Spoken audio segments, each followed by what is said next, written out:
Well, it's a new MCU movie in Phase 5 after the last slew of movies that they've had, and it's a Captain Marvel sequel, so talking about this movie is going to be fun for both sides. Hi, welcome back to my channel. My name is Carter Walker. If you're still here after that opening, I was mostly just kidding, just trying to poke fun at the situation that's probably going to happen, but I love talking about movies, music, comics, and games, and I just got out of seeing The Marvels tonight, which is the new MCU film. It's the 33rd film. It is a sequel to Captain Marvel, but also to Miss Marvel, the TV series, and also kind of WandaVision a little bit, because it's got a character from WandaVision, and Secret Invasion. The Marvels stars Brie Larson, Iman Vellani, Teyonah Parris, and Samuel L. Jackson. It's directed by Nia DaCosta, and it's basically like Miss Marvel meets Captain Marvel, and they team up with Photon or Spectrum. They don't really give her a name in this movie, so Monica Rambeau, and they all go on an adventure to stop the evil Dar-Ben. So, if you've been following the MCU, or if you've been aware of this movie, you know it's not the most popular movie around. Why, I don't know, but it's gotten like such a weird bad rap. Like, going on Instagram, you go on Instagram and tap on comments of like the Marvel Studios page. First comment that comes up, some dude with a Goku profile picture saying mid. The next comment is some dude with the Bengals that says, "We will not be watching," with like the laughing emoji, or like the midvals. Like, Marvel's so mid, Marvel fell off, and it's like, okay, we get it, dude. And full disclosure here, I'm a huge Marvel fan. I love the MCU. I've been there since the first Iron Man movie.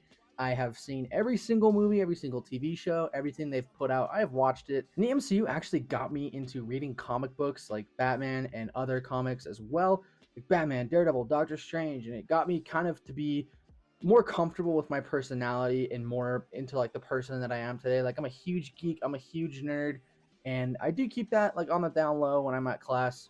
So if anyone from class is watching this YouTube video, surprise, I'm insanely nerdy and geeky, but oh well. But truth be told, I just love like comic books, comic book movies, superhero movies. I just love movies in general.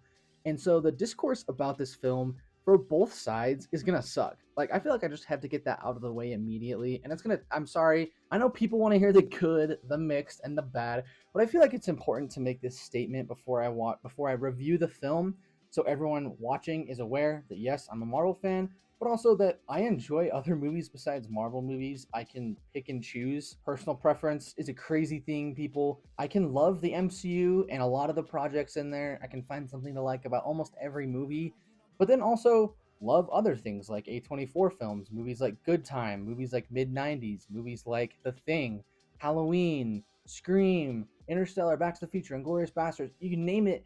And if it's a movie, I love to go into movies and try and like it.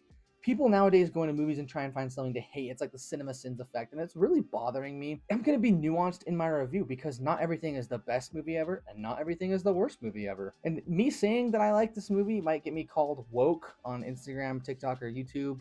I might be called like a shill or an idiot, like an MCU fanboy. I'm an MCU fanboy, like, sure. And if liking a movie about like three female leads is woke, then you need to go outside, dude. Find a different word.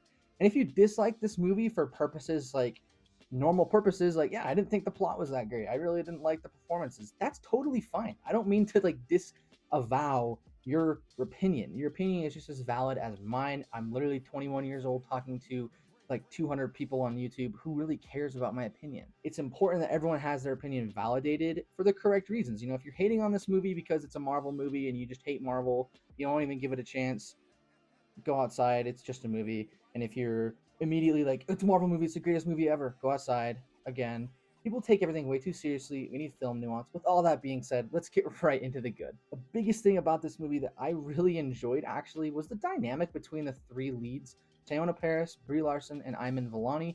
Iman Vellani is just so much fun and so charismatic in this role.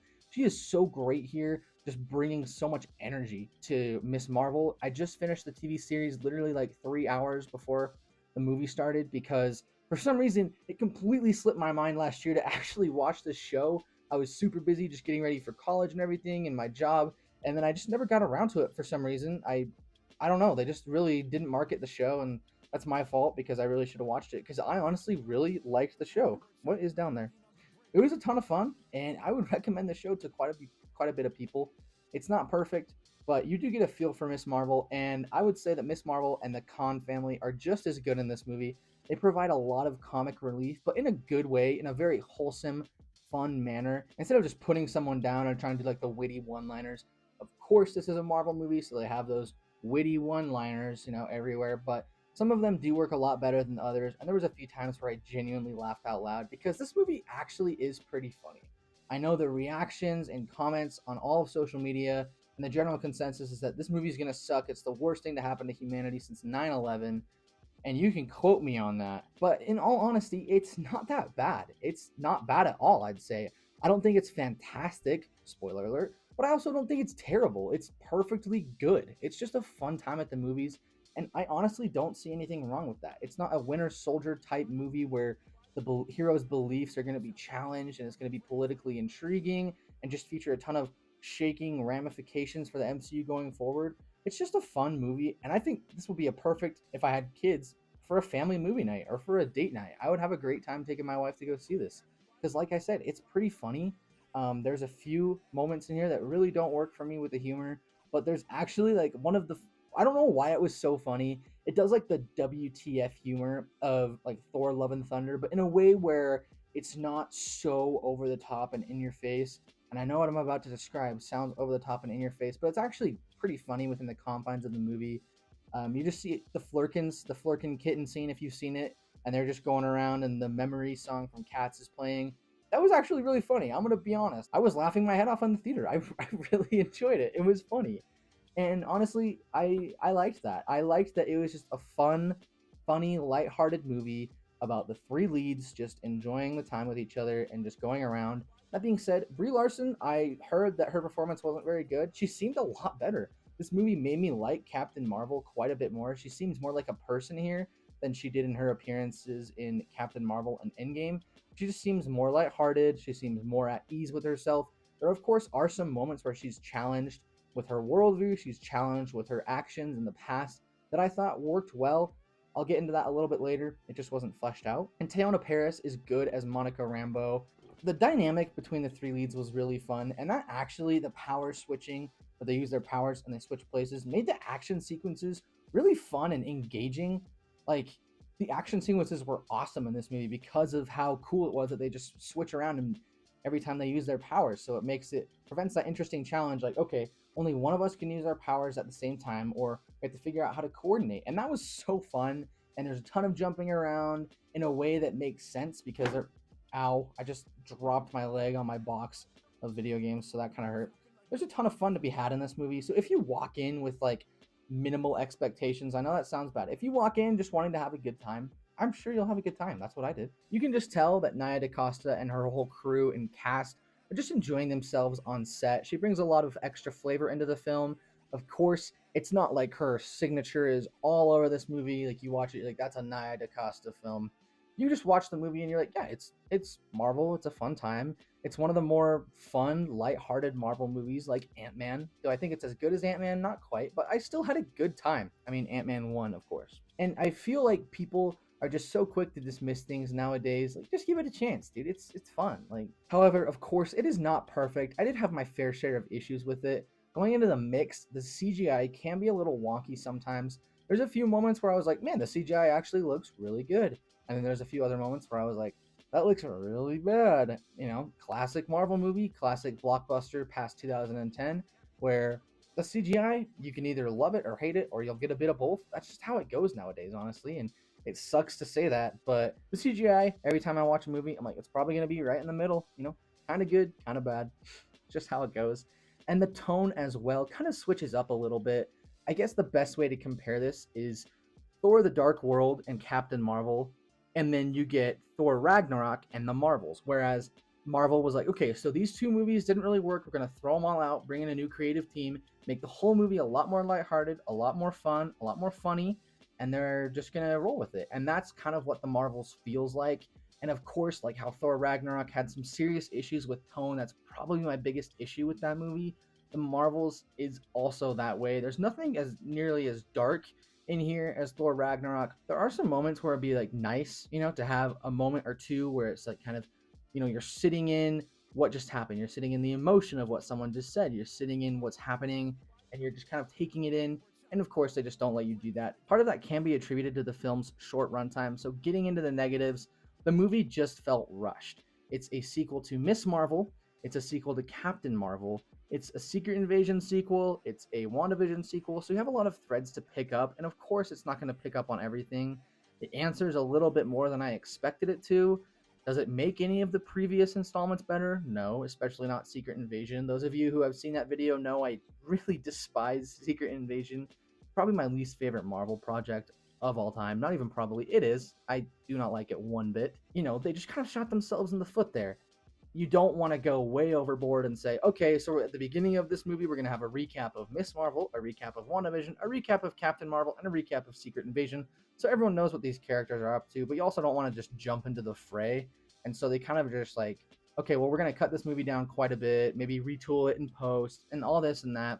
And so it did feel a little rushed. There's a lot of different plot lines going on at once. And I think the person that suffers the most in this is Zawe Ashton. I hope I'm saying that right, as the villain Dar-Ben. She just gets like almost no screen time by herself and is just delegated to evil Kree person. Her motive is like revenge on Captain Marvel, which can work, but you just need more time with her and you just don't get it, which kind of sucks because Marvel had a great streak of villains recently, especially in their movies. I mean, apart from like Deviants and Taskmaster, and then the dude Ray Winston and Black Widow. You've had a few stinkers here and there, but Marvel most recently has had some pretty good villains. Villains like Vulture, Killmonger, Thanos, Kang. I liked Kang. High Evolutionary, especially. He was incredible. And this kind of just drops the ball. Again, you're reminded of Phase 1, Phase 2 Marvel, where the villains were seriously just cookie cutter, just terrible. So that is a bummer. Because it's rushed, because it's a quicker movie, you feel like there's a lot missing here. Like I mentioned before, there's a whole Captain Marvel 2 plotline that takes place between Captain Marvel and Captain Marvel 3. I mean, obviously it was like 30 years. Not Captain Marvel 3. Sorry, the Marvels. There's just quite a bit going on that's explained in like a flashback or like a line of dialogue that you're like, oh, that's actually really interesting. I probably would have liked to see that. Probably would have helped flesh out Carol Danvers quite a bit before we saw her in these movies. I don't know. It's hard to explain. When you watch the movie, you know, it just the whole thing is rushed, but I feel like they cut too much out. I think that's a good way to put it. And probably my biggest gripe with the movie outside the villain was there is a sequence in the movie where they go to a planet and they all communicate in song. And it was really cringe. I'm just gonna be honest. It didn't work for me. It wasn't funny. It was cringe, and it just wasn't enjoyable. It took me out of the movie quite a bit. I was like, why are they doing this? This is so weird, dude. Like, why? Why? It was weird. I am not gonna lie. And so I would say the Song Planet really didn't work for me. Luckily, they're not on it for very long, but every second on that planet was probably torture. Okay, so my mic died right in the middle of filming.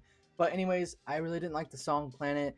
And overall, guys, I think The Marvels is not perfect, not terrible. I think it sits somewhere in the middle. It's a perfectly good Marvel Universe movie. It's not the Antichrist, but it's not Jesus come to save blockbusters. People are honestly just getting a little too up in arms about this movie and about everything recently. Honestly, film nuance is completely gone. Nuance in our society is completely gone. I might make a little video about this, kind of a more freeform, less edited video coming soon on my channel, so keep a close eye out for that. But overall, The Marvels was just a fun time at the movies. It's really all I really wanted it to be, since I wasn't exactly looking forward to this movie after the poor reception of Secret Invasion. I wasn't a huge fan of WandaVision, and I wasn't like overly excited about Captain Marvel. But honestly, this movie surprised me. I actually had fun with it. Again, on the comments, I might get called a Marvel shill, a fanboy, pretty much everything in between. Go ahead. I mean, I guess it's kind of weird that people are just so negative about everything. If you actually have something to say about the movie, feel free to comment down below. If this video actually gets comments and views, I might respond to some of the comments that are actually constructive, but if it's just like name calling, I probably won't. But what did you guys think about the Marvels? Let me know down in the comments below. Personally, I would give the Marvels about a 6.5 out of 10. Again, it's good. I liked it. I had a fun time with it. There's a lot to like here. There's also a lot to dislike. So I totally see both sides of the coin. But I myself, as a Marvel fan, as someone who loves the MCU, loves comic books, and loves these characters, I had a good time. So if you're looking for just a fun night at the movies, I would recommend it. As always, guys, my name is Carter. Have a great rest of your day.